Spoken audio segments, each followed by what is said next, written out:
Shalom, meu amado, bem-vindo de volta à nossa escola bíblica. Estamos ainda discutindo, estudando as grandes promessas da Bíblia e nós já estamos partindo então para os livros finais da Bíblia.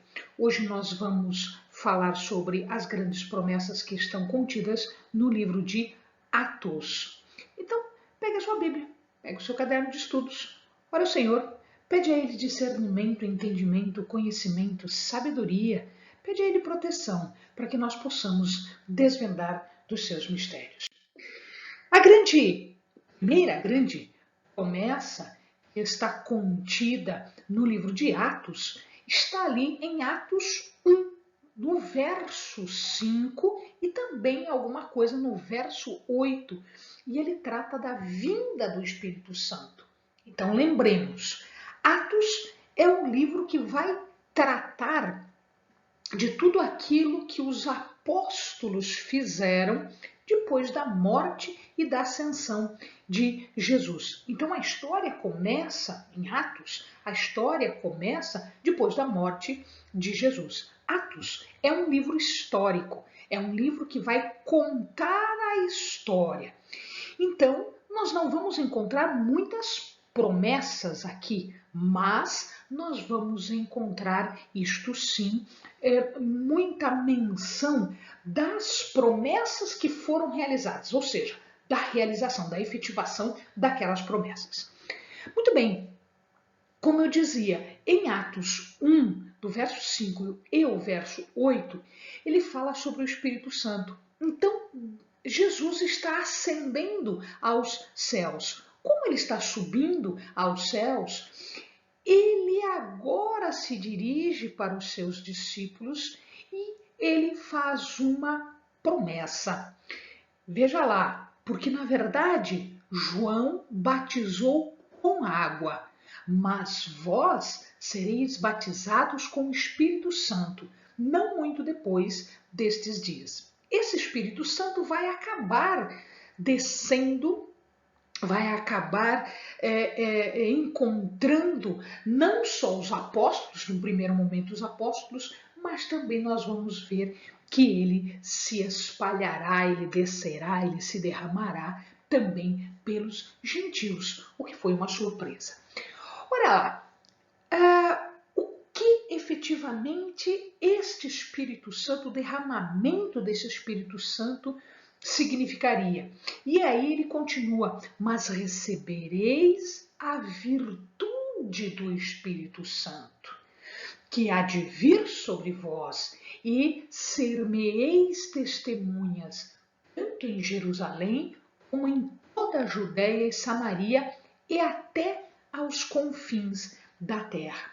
Então aqui nós temos, não de forma direta, mas de uma forma indireta, que Jesus está a dizer o que para nós? Existe um Consolador, existe um Espírito Santo que vai auxiliar, que vai ajudar, vai capacitar, vai preparar aqueles que são discípulos, né? Aqueles que ouviram o grande Ide e que têm este ministério para realizá-lo.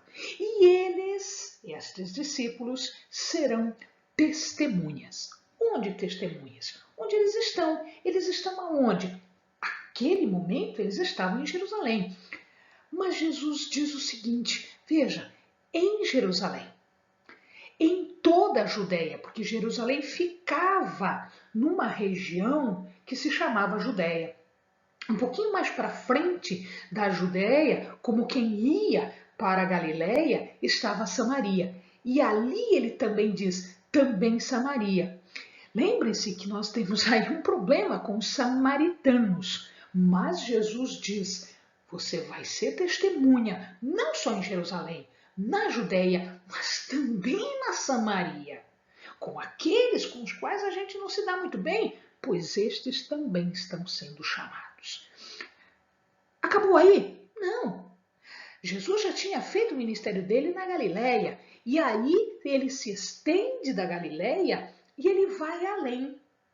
Nós vamos ver que com Paulo ele vai para fora desta região onde os judeus estavam, e ele vai atingir toda a Ásia Menor, ele vai atingir a Grécia, ele vai atingir Roma, ele vai atingir todos os lugares. Portanto, ele diz até aos confins da terra. Não nos esqueçamos também do Egito, em Alexandria. Então, em verdade, o que acontece? Agora vai se disseminar toda a mensagem de Cristo, né? Por conta de que poder? Poder de Deus. Como é que isto seria transmitido? Isto seria transmitido em virtude do Espírito Santo. Isto efetivamente acontece alguns dias depois, no Pentecoste, e aí a coisa se espalha e aquilo vai cada vez evoluindo, crescendo, até chegar nos dias de hoje.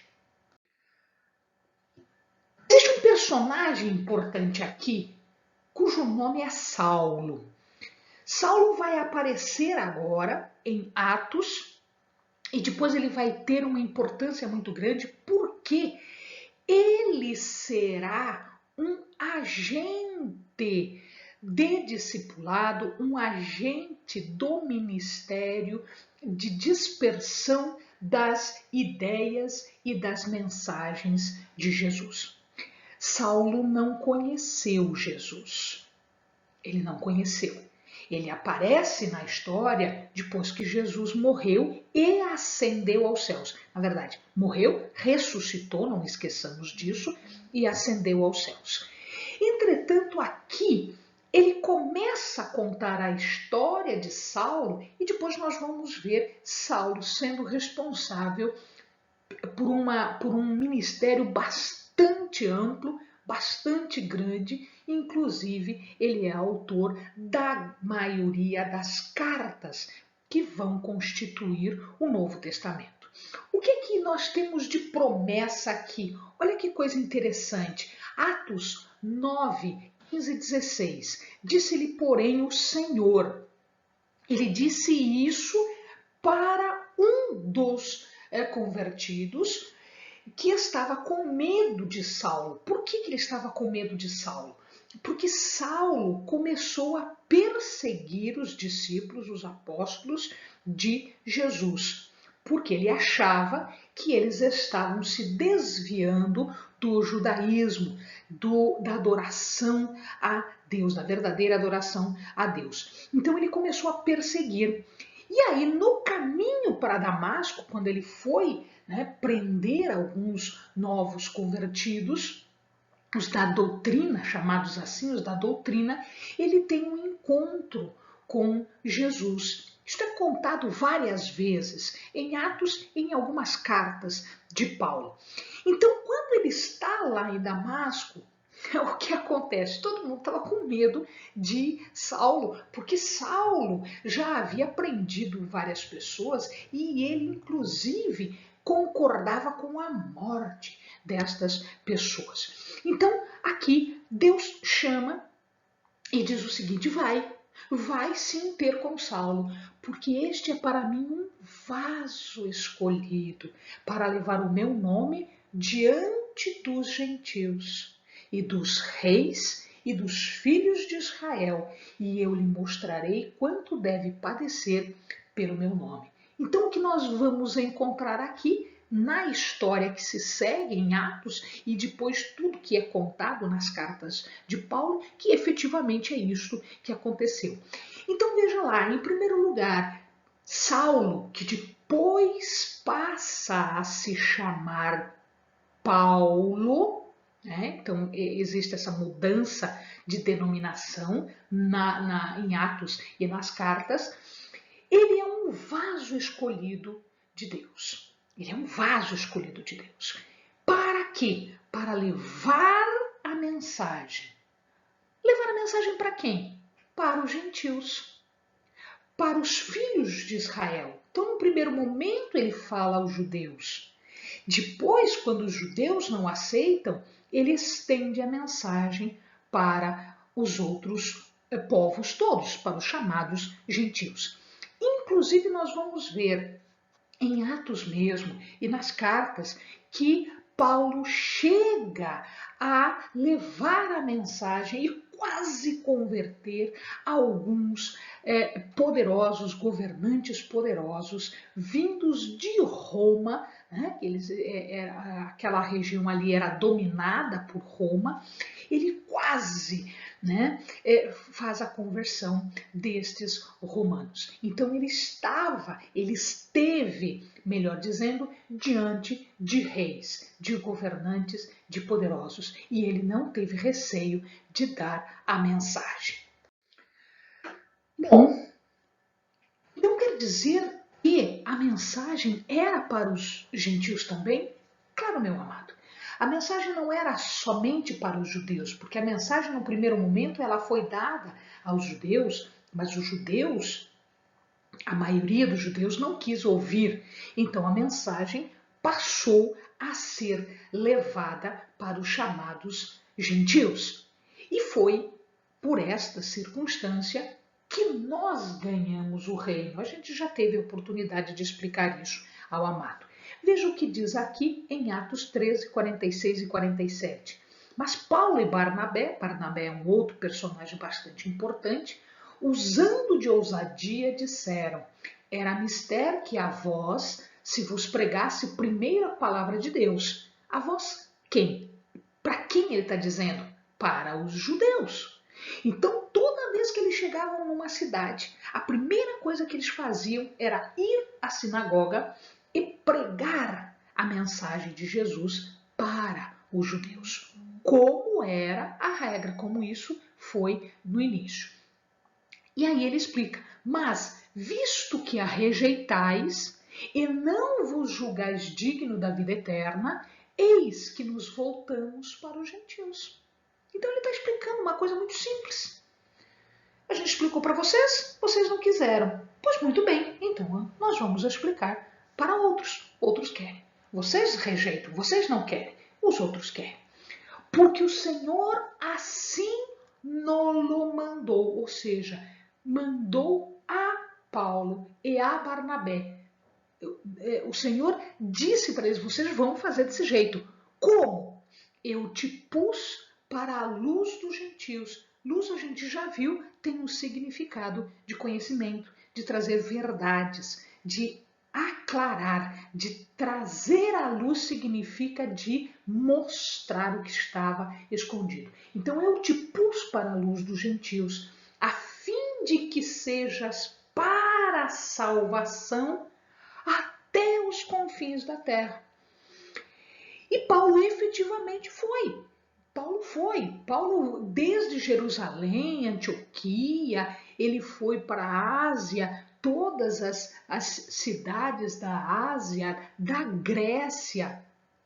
Ele foi para Roma, ele chega a Roma, que era o centro de todo o mundo conhecido naquela época, era o centro do poder, porque nós estamos falando, esta época era a época em que os romanos dominavam todo o mundo conhecido, eles dominavam, era o povo mais poderoso. A capital era Roma, e ele foi a Roma falar a César, que era o chefe de todo este império, o Império Romano. Então, a chamada dos gentios foi, promessa de Deus. E é por isso que nós estamos aqui.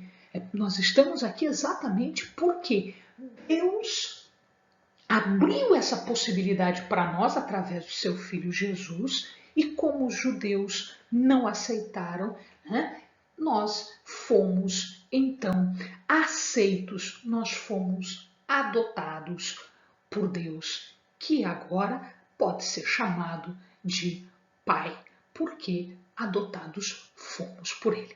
Abba, Pai, Paizinho. Que eu fecho estas promessas todas com Atos 18, do 9 e do 10. Ah, mas é uma promessa específica para Paulo. Sim, é uma promessa específica para Paulo, mas é uma promessa que você pode se apropriar. Sem problema nenhum, amado, preste atenção.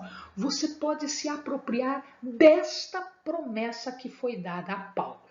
É possível? Sim. Por quê? Porque é o mesmo Deus. Por quê? Porque é o mesmo objetivo, é o mesmo ministério, é o mesmo ofício. E disse o Senhor em visão a Paulo: não temas, mas fala e não te cales, porque eu sou contigo e ninguém lançará mão de ti para te fazer mal, pois tenho muito povo nesta cidade. Esta promessa não é nova, é uma promessa que nós já encontramos no Velho Testamento, nós já encontramos para outras pessoas e que agora ela é renovada, né? E que ela é colocada para Paulo e que está à sua disposição também. Porque quando você faz um ministério, você não tem que temer, você não tem que se envergonhar, não tem que ter receio, medo de nada. Não tema. Fala, não te cales. Fala aquilo que tem que falar. Faz o ministério, faz a obra, faz aquilo que o Senhor determinou para que você o fizesse. Por quê? Porque eu sou contigo, diz o Senhor, e ninguém vai lançar mão de ti para te fazer mal. Nenhum cabelo da sua cabeça será tocado. Amém, amado? Bons estudos.